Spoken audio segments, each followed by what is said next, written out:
Shalom, saudara-saudara yang terkasih di dalam Tuhan. Kita mendekati hari yang baru. Sebelum kita mendengarkan firman Tuhan, mari sama-sama kita berdoa. Kami ucapkan syukur di hadapan Engkau Tuhan atas hari yang baru Engkau berikan bagi kami. Kiranya senantiasa hidup kami boleh tetap bersandar kepadamu Tuhan. Pelihara hidup kami, jaga kami ya Tuhan, berikan kami kesehatan di hadapan Tuhan. Terima kasih Tuhan, kiranya senantiasa Engkau bimbing hidup kami untuk selalu berada di dalam rencana-Mu. Terima kasih Tuhan, hanya di dalam nama-Mu, nama Tuhan Yesus kami berdoa. Amin. Firman Tuhan pada pagi hari ini bertemakan tentang jangan sampai frustasi. Rasa frustasi dan berujung kepada keputusasaan seringkali timbul ketika orang berada dalam situasi sulit. Dalam situasi yang sangat sulit, serasa tidak ada jalan keluar. Ketika apabila masalah datang bertubi-tubi, ataupun ketika beban hidup terasa berat. Puncak frustasi dan putus asa adalah merasa bosan hidup, sehingga timbul niat mengakhiri hidup karena merasa diri tidak berarti lagi.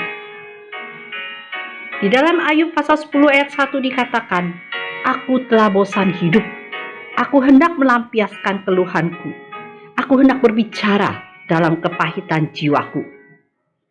Kondisi seperti ini pernah dirasakan oleh Ayub. Ayub yang merasa frustasi. Penderitaannya datang secara bertubi-tubi, membuatnya nyaris frustasi. Bagaimana tidak, harta bendanya ludes, anak-anaknya pun mati. Ini terdapat di dalam Ayub pasal 1 ayat 1 sampai 22. Bahkan istri yang dikasihinya pun pergi meninggalkan Ayub. Kemalangan Ayub semakin lengkap sebab sahabat-sahabat terdekatnya juga beranjak menjauh. Inilah dunia. Ketika seseorang sedang berada di atas dan berlimpah harta, sangatlah wajar bila banyak orang mengerumuninya. Tetapi begitu ia berada di bawah dan mungkin jatuh miskin, tak banyak orang mau berteman dengannya, alias ditinggalkan pergi oleh teman-temannya. Di dalam Amsal pasal 14 ayat 20 dikatakan, juga oleh temannya orang miskin itu dibenci, tetapi sahabat orang kaya itu banyak. Karena telah kehilangan segala-galanya, Ayub menjadi sangat frustasi. Dan rasa frustasinya itu sudah sampai di ambang batas. Sampai-sampai ia merasa telah bosan hidup. Bahkan Ayub merasa menyesal telah dilahirkan ke dalam dunia ini. Mengapa engkau menyebabkan aku keluar dari kandungan? Lebih baik aku binasa sebelum orang melihat aku. Itu dikatakan dalam Ayub pasal 10 ayat 18. Di zaman yang serba sulit seperti sekarang ini, ada banyak orang merasa frustasi dan berputus asa karena tekanan hidup yang berat.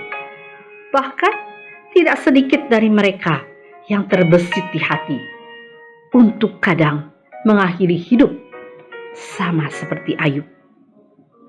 Jangan sekali-kali timbul keinginanmu untuk mengakhiri hidup. Seberat apapun penderitaan yang kita alami, pasti ada jalan keluarnya. Mari, datanglah kepada Tuhan, datanglah kepada Kristus, karena Dia adalah jalan dan kebenaran dan hidup. Itu tertera dalam Yohanes pasal 14 ayat yang 6a. Di dalam Tuhan, di dalam Kristus, pasti ada jalan keluar. Ada pertolongan, ada kelepasan. Jadi, masih ada harapan untuk hari depanmu. Demikianlah firman Tuhan, terdapat dalam Yeremia pasal 31 ayat 17. Sebab bukan untuk seterusnya orang miskin dilupakan, bukan untuk selamanya hilang harapan orang sengsara. Terdapat dalam Mazmur pasal 9 ayat 19. Dalam masa pandemi seperti ini, jangan pernah kita merasa frustasi. Jangan kita mempunyai pikiran merasa putus asa dan bosan hidup. Karena kita mempunyai Tuhan yang luar biasa. Tuhan yang sanggup mengubah keadaan. Asalkan kita tetap percaya. Seperti dikatakan oleh Nabi Yeremia. Bahwa ada pertolongan, ada jalan keluar, ada kelepasan. Masih ada harapan untuk hari depan kita. Asalkan kita tetap bersandar kepada Tuhan. Percaya kepada Tuhan. Karena keadaan tidak akan selamanya demikian. Tadi sudah disebutkan dalam Mazmur pasal 9 ayat 19. Bahwa tidak selamanya hilang harapan orang sengsara. Biarlah kita tetap berdiri teguh di hadapan Tuhan. Kita belajar seperti Ayub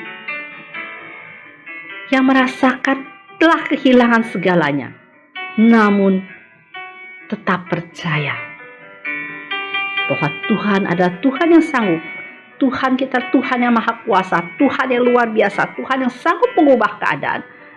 Asalkan kita tetap berpegang kepada Tuhan, karena Tuhan adalah jalan dan kebenaran dan hidup. Tuhan Yesus memberkati. Mari sama-sama kita berdoa. Terima kasih ya Tuhan. Di dalam keadaan yang sesulit apapun, janganlah Tuhan membuat kami kecewa Tuhan. Supaya kami tetap berpegang teguh kepada Engkau Tuhan. Supaya kami boleh tetap dikuatkan. Supaya kami boleh tetap bersandar kepadamu Tuhan. Karena kami percaya Tuhan adalah Tuhan yang sanggup mengubah keadaan. Tuhan yang maha kuasa. Tuhan yang benar-benar adalah nyata dalam hidup kami. Seperti Engkau memberkati Ayub. Terima kasih Tuhan. Kami serahkan semua ke dalam tangan Engkau. Hanya di dalam nama-Mu, nama Tuhan Yesus kami berdoa. Amin. Kami bersyukur Bapa, Engkau masih memelihara hidup kami sampai saat ini. Apapun situasi kondisi kami Bapa, kami akan terus mengucap syukur pada Tuhan, menaikkan pujian, penyembahan kami bagi Engkau Bapa kami yang baik. We thank you Lord.